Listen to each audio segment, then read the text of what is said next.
금주는 사순절 마지막 주간입니다. 사순절의 마지막 주간은 예수님께서 예루살렘에 입성하신 종료주일을 시작으로 해서 마지막 만찬을 제자들과 함께 잡수시고 십자가에 달리시고 죽으심과 부활 등의 사건으로 이어지는 정말로 인간 구원 역사의 클라이막스를 이루는 그런 아주 극적인 사건들로 전개되는 그런 시간들입니다. 예수님은 첫 종료주일에 구약 성경에 예언한 대로 아직 아무도 타보지 않은 나귀 새끼를 타시고 예루살렘으로 입성하셨습니다. 스가랴서 9장 9절에 보면 시온에 따라 크게 기뻐할지어다 예루살렘에 따라 즐거이 부를지어다 보라 내 왕이 내게 임하나니 그는 공의로우시며 구원을 베풀며 겸손하여서 나귀를 타나니 나귀의 작은 것 곧 나귀 새끼니라 하셨습니다. 이렇게 입성하시는 예수님을 위하여 어떤 이는 나귀 새끼를 풀어 드렸고 어떤 이는 자기의 겉옷을 벗어서 길가에 펴거나 나귀 새끼 등 위에 폈습니다. 어떤 이는 나무 가지를 꺾어서 종려나무 가지를 꺾어서 흔들면서 호산나 다윗의 자손으로 오시는 이여 하면서 찬양을 드렸습니다. 제자의 온 무리가 그렇게 헌신하고 찬양하고 그런 것은 자기들이 본 바 모든 능한 일을 인해서 자기들이 본 바 예수께서 하신 그 모든 능한 일을 인해서 기뻐하고 큰 소리로 하나님을 찬양하고 주님을 환영하는 것입니다. 찬송하리로다 주의 이름으로 오시는 왕이여 하늘에는 평화요 가장 높은 곳에서는 영광이로다 라고 노래했습니다. 이처럼 예수님께서 나귀 어린 새끼를 타고 나귀의 새끼를 타고 예루살렘에 입성하시는 이 종료주일의 사건은 사복음서 모두에 기록되고 있습니다. 마태복음, 마가복음, 누가복음, 요한복음에 다 빠뜨리지 않고 그렇게 기록했습니다. 복음서 기자들은 마가를 최초로 해서 마가가 기록한 것을 마태가 보고 수정 보완하고 보충하고 그리고 다시 마태가 기록한 것을 누가가 보고 또 수정 보완하고 보충하고 그리고 요한은 앞에 있는 세 복음서를 다 보고 그런 다음에 요한복음을 기록했습니다. 그래서 할 수만 있으면 중복되지 않도록 중첩되지 않도록 자기가 가지고 있는 자료와 특별성을 부각시켜서 그렇게 복음서를 기록했다고 볼 수 있는데 사복음서에 전부 다 한 사건들을 모두가 다 모든 복음서 기자들이 기록했다는 것은 그만큼 그 사건이 중요하다는 의미인 것입니다. 가볍게 취급하지 말라는 거지요.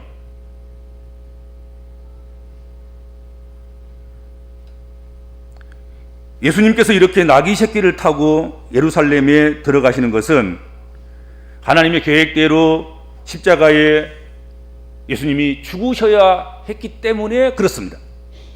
살려고 하시면 그렇게 들어가시지 않지요.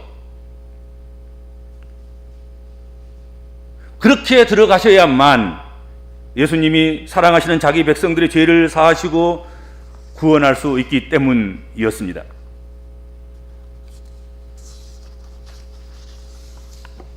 만일 예수님이 정말로 하나님의 아들로서 권세자로서 전신갑주를 입고 천군 천사를 거느리고 칼이나 규를 들고 그렇게 실질적인 왕권을 나타내시면서 예루살렘에 들어오셨다고 하면 누가 예수님을 십자가에 못 박을 수 있었겠습니까? 누가 감히 예수님을 천시할 수 있었겠습니까? 어떤 제자가 예수님을 배반할 수 있었겠습니까?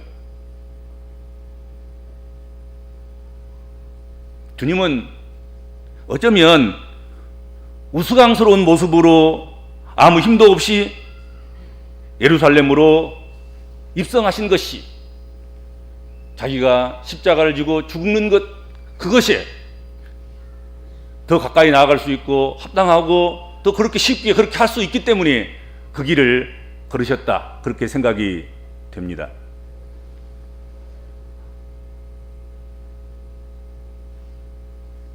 이런 모습으로 예루살렘으로 입성하시는 예수님을 제자들의 무리들이 보고, 그리고 사람들이 보고 자기들이 본 바와 모든 능한 일로 인해서 기뻐하며 큰 소리로 찬양을 한 것입니다. 그런데 다른 때 같으면 틀림없이 예수님께서 야, 얘들아, 그러지 말아라. 제자들아, 너무 소란 떨지 말아. 이런 일에 대해서 그렇게 함부로 하는 게 아니야.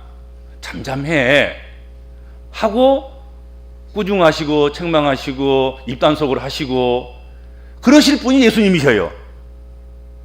그러죠.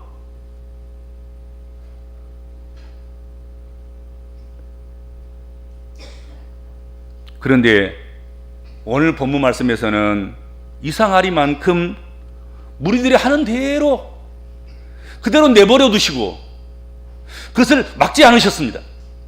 방치하신 거지요. 너희 하고 싶은 대로 해라. 너희들이 하고 싶은 그 일을 하는 것, 그것이 합당하고 당연한 것 같구나. 오히려 짠한 눈빛으로 바라보시고 사랑스러운 애정의 눈으로 바라보시고 그렇게 그냥 보고만 계신 뿐이란 말이죠. 예수님은 지금까지 이와 같은 일이 일어나면 그리하지 못하도록 무리들을 뜯어 말리셨잖아요. 입단속 시키면서 내가 그랬다고, 내가 했다고, 내가 널 고쳐줬다고 소문내지 말아라. 이런 일에 대해서 함부로 이야기하지 말아라.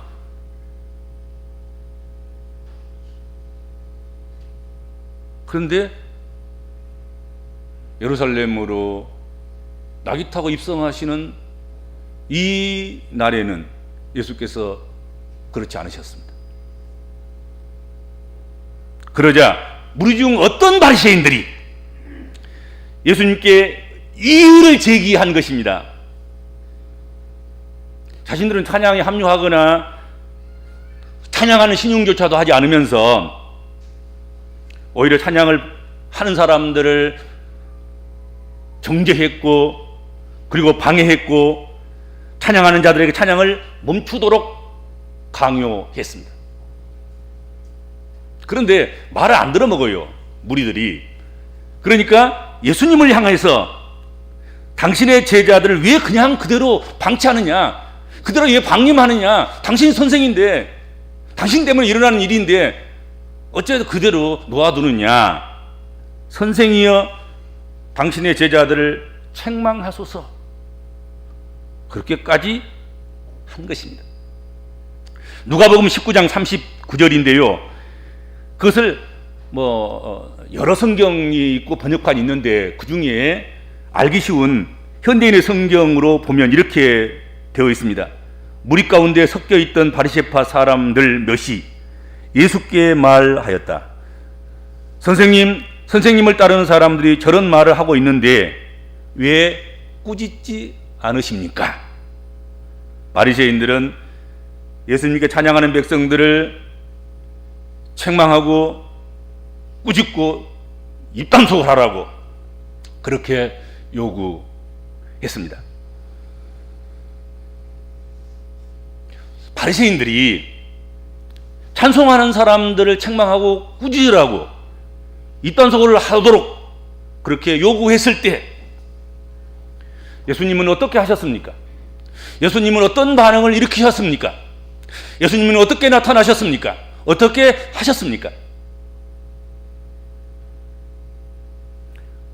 이때 예수님은 의외의 말씀을 하십니다. 내가 너희에게 말하노니 만일 이 사람들이 침묵하면 돌들이 소리 지르리라 하고 말씀하셨습니다.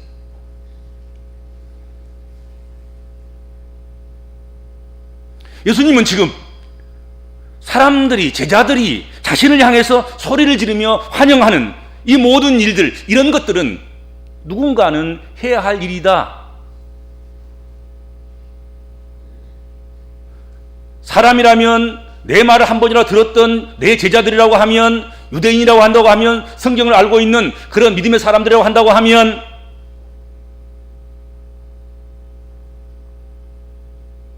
당연히 마땅히 찬송해야 되고 소리를 질러야 하고 노래해야 한다. 사람이 안 하면 돌들이라도 할 것이다. 그렇게 말씀하신 것입니다. 저들이 주님을 찬양하지 아니하면, 사람들이 예수님을 찬양하고 환영하지 않으면 그들 대신 돌들이 찬양하고 환영한다. 그런 아주 보편적인, 누구라도 그렇게 해석할 수 있는 그런 해석이 있을 수 있습니다.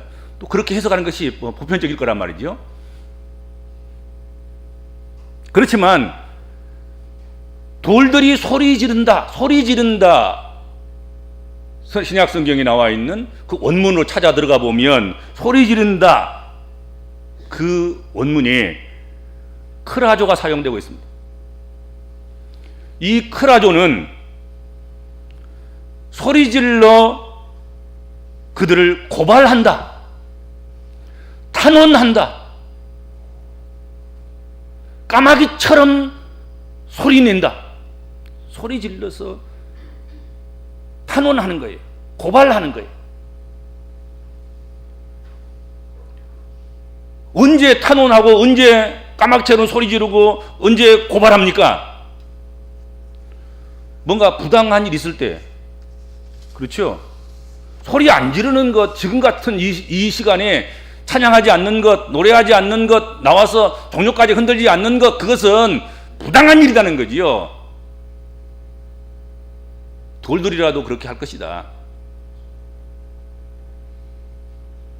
예수님을 경험한 사람들이 자기들이 본 바 모든 능한 일로 인하여서 기뻐하며 큰 소리로 찬양하지 아니하면 돌들이 이에 항의하고 돌들이 이에 부르짖고 돌들이 이에 탄원할 것이다. 그렇게 해석할 수도 있겠다 하는 것입니다.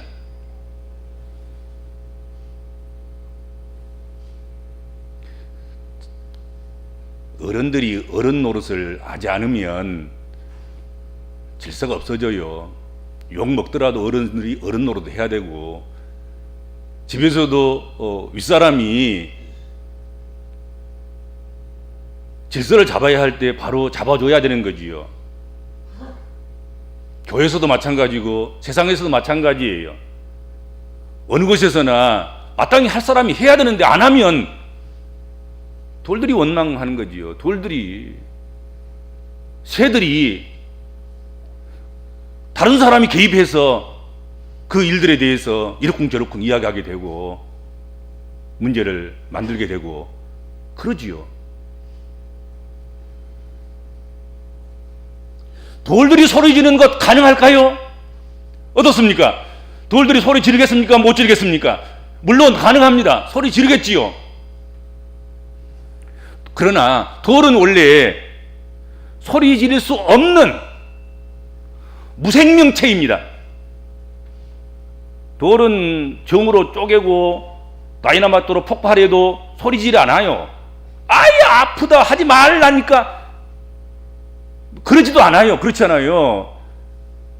제일 밑에 바닥에다가 기초로 돌을 깔고 그 위에 돌을 쌓고 그래도 제일 밑에 있는 것이 아예 아파, 힘들어, 못하겠어, 나를 빼다가 제일 위에다가 올려줘, 그렇게 말하지 않는단 말이에요. 돌들에게는 돌은 생명이 없어요.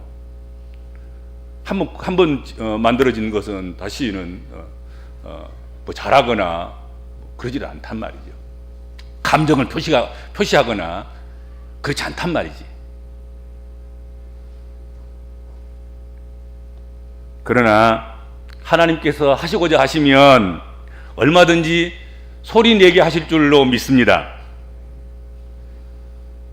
하나님이 계획하신 일이나 하나님의 뜻은 사람들이 방해하고 저지한다고 해서 안 되는 것이 아닙니다. 하나님께서는 돌들로도 찬양할 수 있게 하실 것입니다. 그런데 문제가 되는 거 있어요.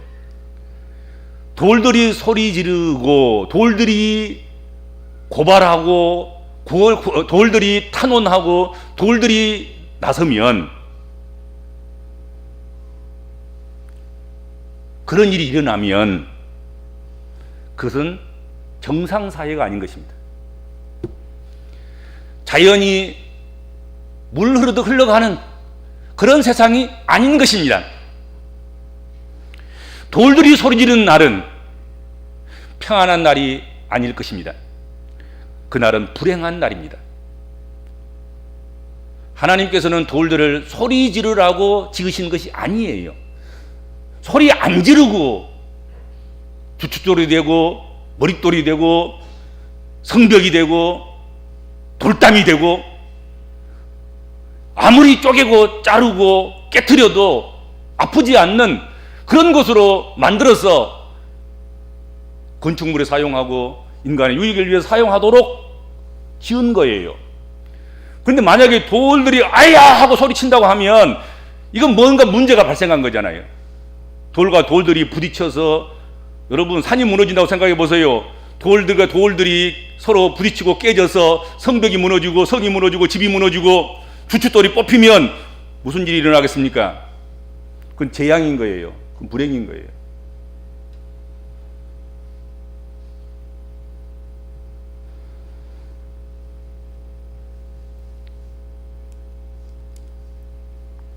어떻든 돌들이 소리 지르는 일은 있어서는 안 됩니다.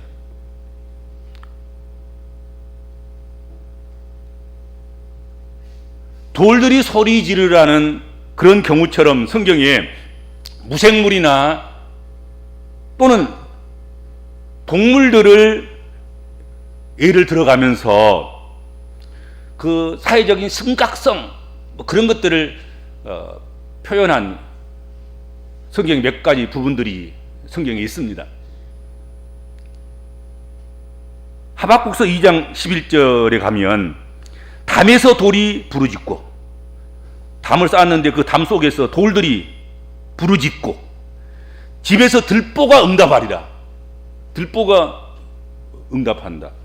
그런 표현을 하박국서에 썼습니다. 이는 말 못하는 물질들에 이르기까지 분노와 원한이 사무칠 정도로 갈대아인의 죄가 크다는 것을 표현한 것입니다. 누가복음 3장 8절에 보면 그러므로 회개에 합당한 열매를 맺고 속으로 아브라함이 우리 조상이라 말하지 말라. 내가 너희에게 이르노니 하나님이 능히 이 돌들로도 아브라함의 자손이 되게 하시리니. 그렇게 말씀하셨습니다.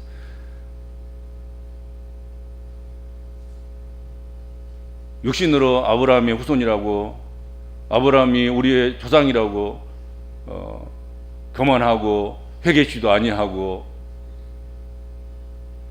그렇다고 한다고 하면 하나님께서는 저 돌들로도 아브라함의 후손을 만들 수 있고 아브라함의 자손들이 되도록 그렇게 하실 수 있다. 그렇게 말씀하셨습니다.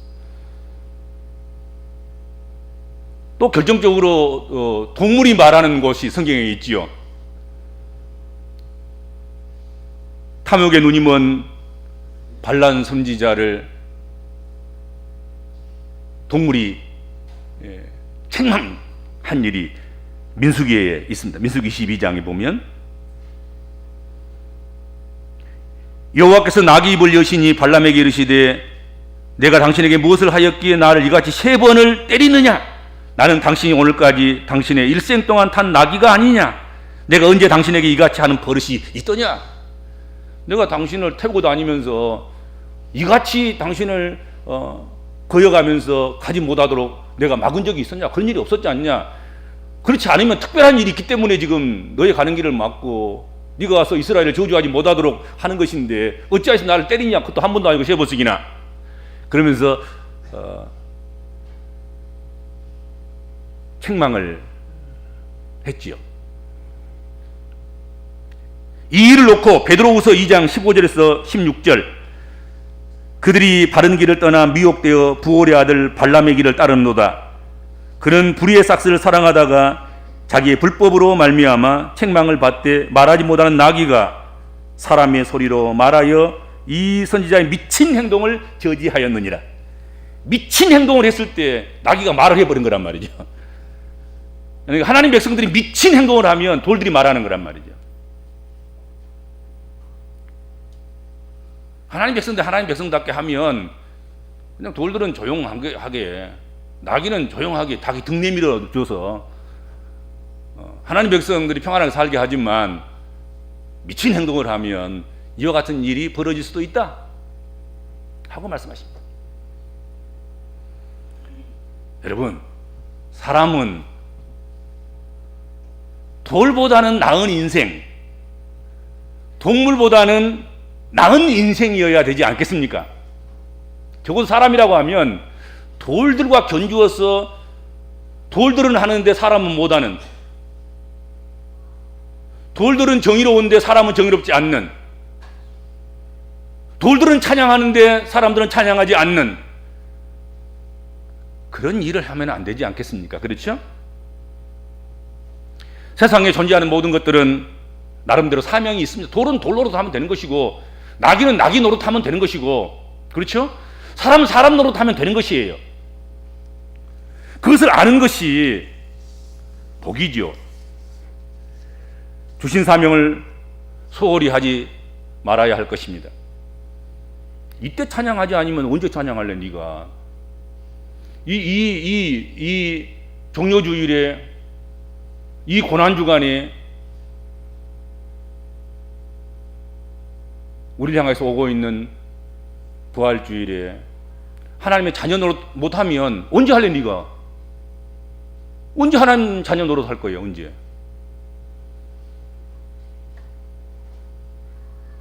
그것이 우리들의 존재 이유 아닙니까? 하나님의 자녀들이, 아니 아버지 생신날 안 오려면, 아버지 장례식날 안 오려면 네가 언제 자식 노릇 할래? 그때라도 얼굴 보이고 같이 수고하고 그래야 그 자식인 거지. 안 그렇습니까? 언제 자식 노릇 하려고?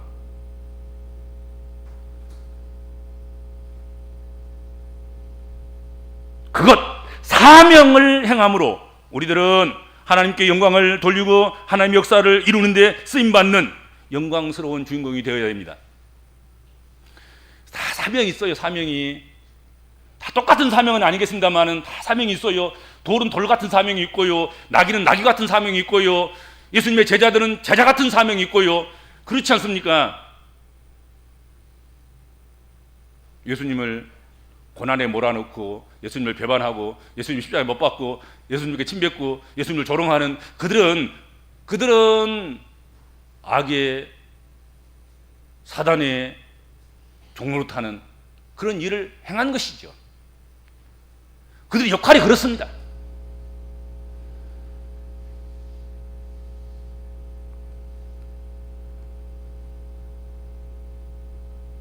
하나님의 자녀들로 해야 할 일을 하지 않는다면 돌만 또 못하다, 그런 말씀인 거예요. 오늘 본문 말씀이. 저것들은 지금 자기들이 할 일 지금 하고 있는 거야. 저것들이 못하면 돌들이라도 그렇게 할 것이다. 저것들이 돌보다 나은 것은 지금 이 시간에 내가 행한 큰 일을 보고 그 일을 기억하면서 기뻐하고 즐거워하며 큰 소리로 찬양하는 일이다 하는 겁니다. 돌멩이만 또 못한 그런 그리스도인이 되어서는 안 될 것입니다. 그럼에도 불구하고 우리는 분주하고 복잡한 환경 속에 살면서 사순절도 망각하고 고난주간도 별 느낌 없이 맞이하고 세상 일에서 눈을 떼지 못하면서 그렇게 살아온 나날들을 이었을 것입니다. 이렇게 하는 것이 어쩌면 돌들이 소리치고 나귀가 책망하는 일을 하도록 그렇게 하는 것이 아닌가 하는 거지요. 그렇죠? 우리가 지난 시간 살아온 그 삶이 돌들로 하여금 소리치게 하는 것이고 나귀로 하여금 책망토록 하는 그런 일은 아닌가 묵상해야 될 것입니다. 적어도 살아간 나는 어쩔 수 없더라도 금주 한 주간, 고난 주간이라는 그런 이름으로 살아가야 되고 다음 주 부유할 주일을 우리가 맞게 되는데 세상보다는 주님께, 일보다는 십자가예요. 우리가 눈을 고정하고 마음을 고정하고 우리의 발걸음을 모두어서 그렇게 살아가야 되지 않겠는가? 매번 업무에 지장이 되도록 예수님 주목하고 고난에 동참하고 그런 얘기가 아니에요. 적어도 절기에 따라서 그때 그 순간만이라도 한 주간 고난 주간만큼이라도 우리가 시선을 주님께 고정해야 되지 않겠냔 말이죠. 조금 너 왜 그래? 정신 어디다 놓고 살아? 그런 소리를 듣더라도 지금 예수님에게 정신 팔려야지. 지금 예수님에게 고정시켜야지. 또 그렇다고 해가지고 또 직장 잘리지 말고 그렇게까지는 하지 않아야 되겠지만 정말로 그럴 마음으로 그런 각오로 우리가 예수님에게 주목하는 그런 한 주간이 돼야 되지 않겠습니까? 그 우리가 할 일이요. 우리가 그렇게 안 하면 누가 한다고요? 돌들이 한다. 돌들이 그렇게 안 하면 누가 한다고요? 나귀 새끼가 한다는 거예요. 나귀가.